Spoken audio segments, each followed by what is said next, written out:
morning, my dear listeners. Today, my preparation is to deliver a speech on the topic of irrigation systems in Sri Lanka. Well, what are these irrigation systems? Well, we can see from our Sri Lankan map there are like thousands of lakes, rivers, and little ponds that we can find. And in ancient time, there aren't any tanks to hold the water till another rain comes, and it was a really big problem for our farmers because they really need the water to farm. And kings thought that building something that can hold a large amount of water can be really helpful for our farmers, and also can be helpful for our industries too. So they create this irrigation systems. For example, there are lakes that are like the ocean, and we cannot see the furthest end from one place from the lake.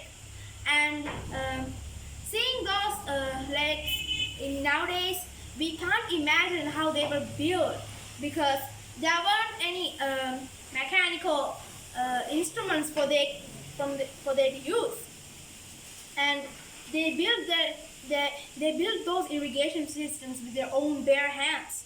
Can you imagine that? Without technology and with only hard work and dedication, they built something enormous like that. It is very fascinating and interesting to learn because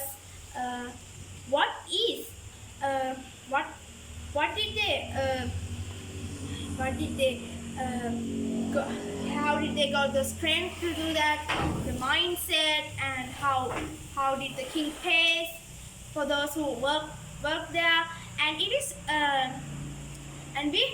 and we humans are really curious. We have a really big curiosity, right? And we like to think about how these things were built with our imagination. So yes, building these irrigation systems are really hard. I think it will take like 10 years, 20 years to build a large irrigation system. Well, nowadays we can see how they were created and how we are getting our electricity from it, and we are kind of impressed by how we got so far. And it is really a blessing for us to know that our ancestors are this hardworking, and they think about us and our future too by making these irrigation systems.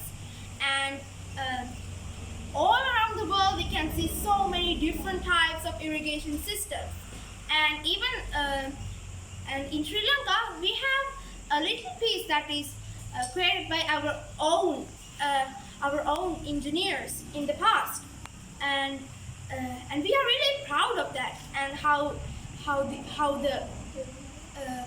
this large amount of water are held back together, how they were pushed out, and how we can control the water and how much are in those lakes and ponds, and we are really curious about those things, right? When we learn it, and we really want to know how these things are made. And yes, it is very true that building these irrigation systems is really hard, and we can see so many difficulties, so many failures, and how they managed to build those gigantic lakes and many more. And we are really proud of our ancestors, and we have to be proud of them because they think like kings more than us, and they think about our future, and we can see how far that goes. And well, I have come into my speech. Thank you for listening to my speech.